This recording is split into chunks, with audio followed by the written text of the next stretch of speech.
Et salut à tous, c'est Chico, j'espère que vous allez bien. On se retrouve pour une petite vidéo sur comment mettre une vidéo en ligne. Alors, si tu es tombé sur cette vidéo, c'est que le fait de pouvoir mettre une vidéo en ligne t'intéresse. Peut-être que tu as envie de devenir créateur. Et pour ça, évidemment, comme tu le sais, je ne vais rien t'apprendre là-dessus. On sait très bien qu'il faut en premier les 1000 abonnés et en second les 4000 heures de visionnage sur des vidéos publiques. Là-dessus, je pense que c'est bon, on l'a tous vu 1000 fois, pas de problème, à mon avis, tu es bien au courant. Maintenant, ce qui est important de savoir aussi, c'est comment mettre une vidéo en ligne. En soi, c'est aussi quelque chose qu'il faut savoir faire. Une fois que tu as passé le cap de lancer ta chaîne, trouver le nom, faire ta bannière, faire tout ça, il faut que tu saches mettre une vidéo en ligne. Alors comment on fait? On va aller ici sur Créer. On va faire une importation de vidéos. Donc importer des vidéos. On va venir ici sélectionner un fichier. Tu vas voir, c'est très très simple. Alors j'ai prévu une petite vidéo de capture d'écran que j'ai fait rapidement pour que ça aille évidemment au plus vite. Donc un enregistrement de l'écran. On va du coup choisir le titre. On va mettre capturer l'écran de son ordi. Voilà. Ok. Donc ça, c'est tout simplement une description que j'ai mise, si tu veux, dans les paramètres généraux de mise en ligne par défaut. J'ai mis la même description pour toutes mes vidéos qui vont arriver. D'accord?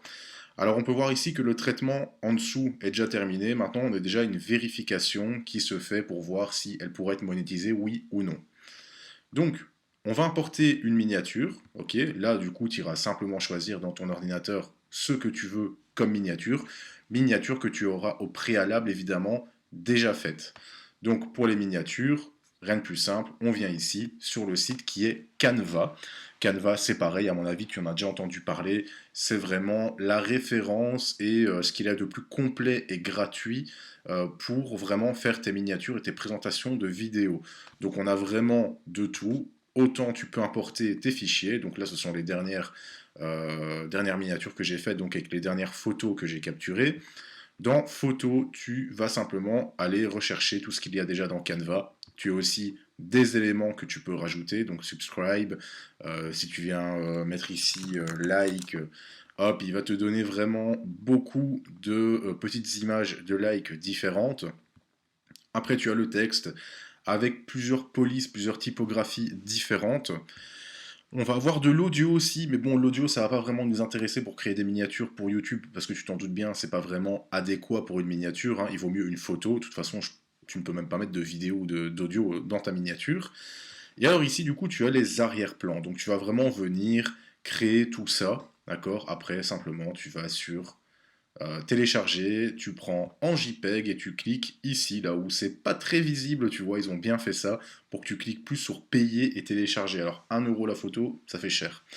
Donc voilà et quoi personnellement je fais mes miniatures et comme beaucoup de youtubeurs, beaucoup de créateurs font leurs miniatures, ça c'est sûr et certain. Après de nouveau tu peux avoir la version payante qui enlève le filigrane et qui te donne accès à d'autres possibilités, mais pour débuter il faut vraiment faire au moins cher. Donc voilà.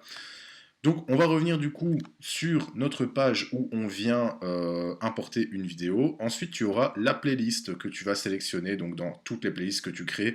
Si c'est une nouvelle playlist, tu cliques sur nouvelle playlist, tu écris ton titre, tuto, voilà, et puis tu vas faire créer. Là je vais pas le faire parce que j'en ai déjà une qui s'appelle tuto.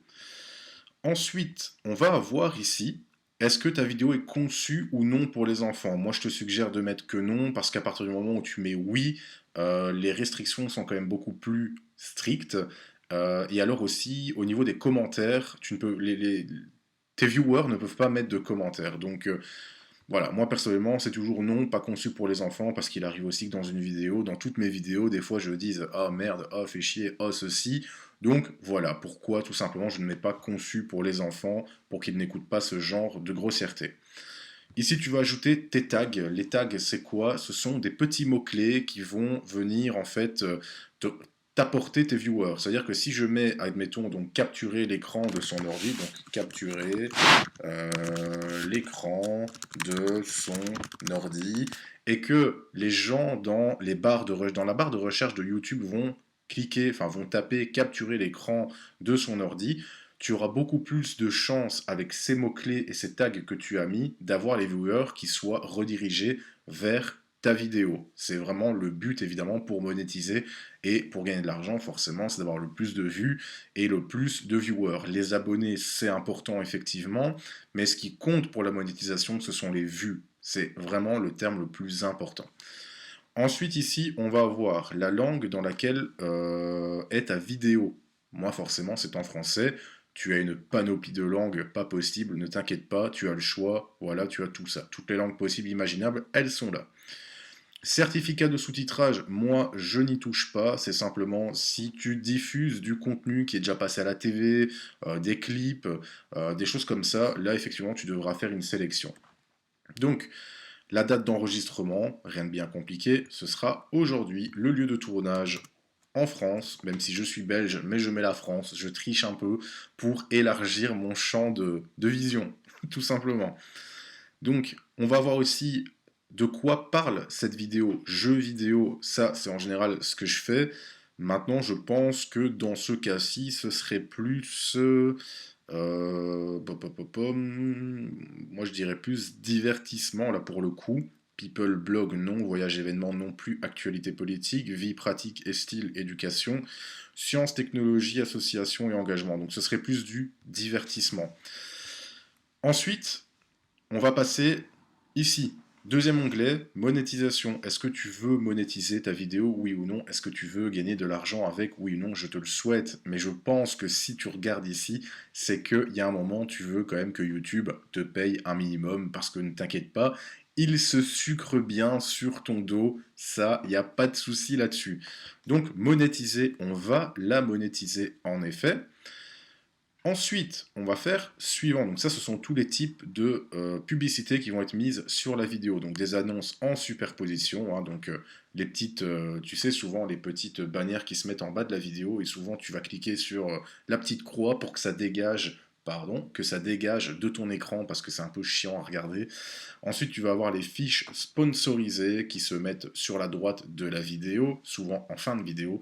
Les annonces vidéo désactivables, donc en début de vidéo, quand tu as une annonce et qu'il est marqué, donc vous pouvez ignorer cette annonce dans 5, 4, 3, 2, 1, 0. Voilà, c'est ça. Et les annonces vidéo non désactivables, celles que malgré toi, tu es obligé de regarder, donc voilà, tu n'as pas le choix. Donc moi personnellement, ça c'est un onglet auquel je ne touche pas. Ici, on va avoir l'auto-certification. L'auto-certification, c'est quoi?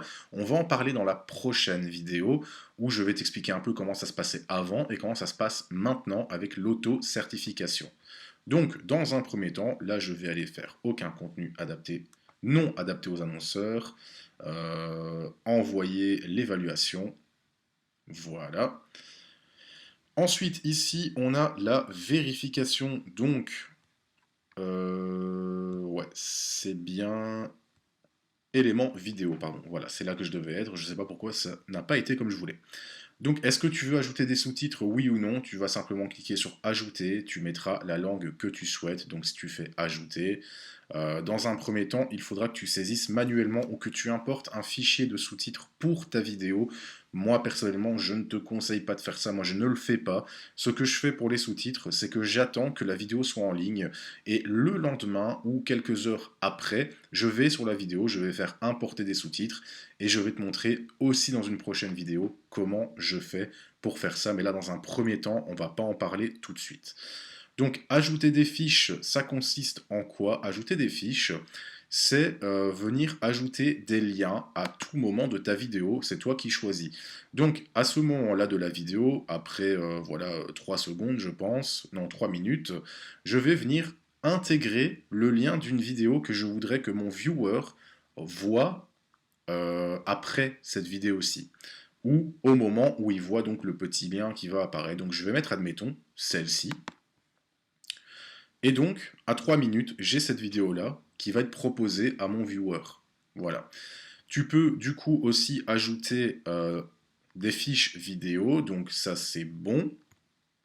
Ensuite, tu peux ajouter une playlist carrément, donc rediriger ton viewer sur une playlist où il va venir, donc en fait, sélectionner la vidéo qu'il souhaite regarder, vers un lien, vers ta chaîne, ou donc vers la vidéo, une vidéo tout simplement. Voilà.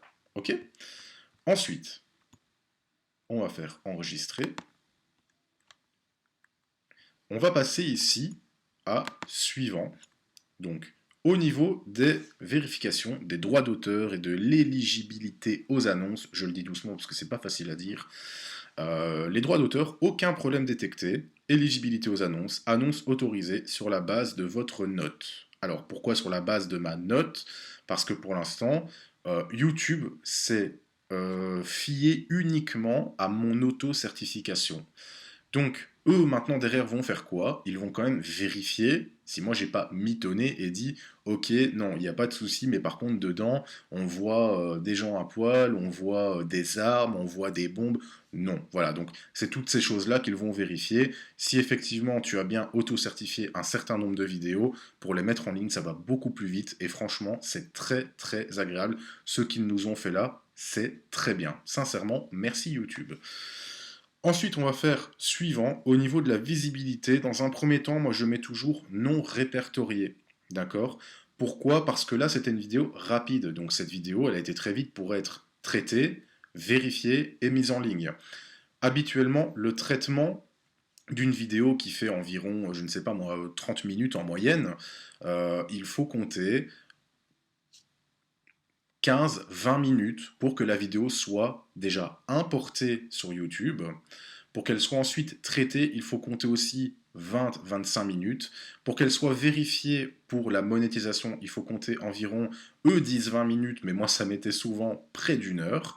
Et ensuite seulement, tu pouvais avoir la monétisation qui était activée. Et de là, tu mettais ta vidéo en public. Parce que si tu la mettais en public avant que toutes ces étapes ne soient faites, tu ne gagnais rien sur les vues qui étaient opérées sur ta vidéo.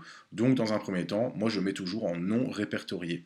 De là, je vais aller enregistrer tout ce que j'ai fait. Et en temps normal, tu as ici une petite barre qui se met avec l'état d'avancement de ta vidéo, de l'importation, du traitement, de la vérification. De là, tu vas dans Contenu. Et quand tu vois ta vidéo qui est en monétisation activée ou et en restriction, pardon, aucune, là, tu viens la mettre en public. Évidemment, là, je ne vais pas le faire, je ne vais pas aller faire publier, je vais faire annuler, et je vais supprimer cette vidéo parce qu'elle ne concerne, enfin, elle ne parle de rien. C'était vraiment pour la vidéo ici, pour vous montrer comment on fait pour mettre une vidéo en ligne. À la suite de ça, tu as plusieurs possibilités. Je vais prendre une ancienne vidéo, je vais aller dessus, et je vais aller dans les sous-titres.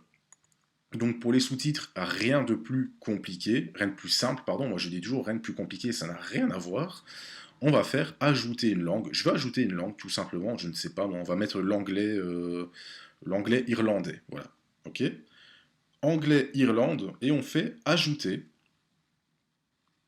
Ah, pardon. Il ne veut pas le prendre, donc on va prendre une langue un peu plus courante, parce qu'il y a certaines langues qui ne traduisent pas automatiquement. On va faire en italien, voilà. Italien, ajouter, traduire automatiquement, et voilà, tu as par segment de vidéo, donc là de la 40e seconde à la 47e seconde, ce qui est dit dans la vidéo. Voilà. Et c'est traduit. Ensuite, tu fais publier, et c'est instantanément possible d'aller voir la vidéo en italien, en néerlandais, en arabe, en allemand, en anglais, en français. Pourquoi j'ai mis les sous-titres? Tout simplement parce que ça va élargir l'audience. Donc petit à petit, c'est vrai que là maintenant, ça fait 3-4 jours que j'ai mis des sous-titres à quelques vidéos, parce que j'en ai quand même un peu plus de 300, donc c'est quand même long à faire, mine de rien. Ça paraît rapide, mais franchement, c'est très long. Ça élargit l'audience, et j'ai pu effectivement constater que petit à petit, dans le top des langues de sous-titres, mes vidéos sous-titrées sont regardées dans les pays adaptés à ces sous-titres. Donc elles ont commencé à être regardées en Italie, en Arabie, au Maroc, en Russie, en Pologne, au Portugal, en Espagne. Donc petit à petit, donc on parle de 0,5%. Attention, c'est pas énorme, mais c'est un début. Et il faut toujours commencer quelque part, il faut toujours un début à tout. Voilà, donc j'espère que cette vidéo t'aura aidé à mettre une vidéo en ligne, que ce sera assez clair. Donc il y aura beaucoup d'autres vidéos qui vont arriver là-dessus. On parlera aussi entre autres des sous-titres, on va parler de l'auto-certification, on va parler des données analytiques. Et si vous avez d'autres questions, n'hésitez pas à me le mettre en commentaire et j'y répondrai le plus rapidement possible. Sachez que je réponds très très vite, en moins de 30 minutes, vous avez une réponse à tous les commentaires. Je vous dis à très bientôt et prenez soin de vous. Ciao ciao.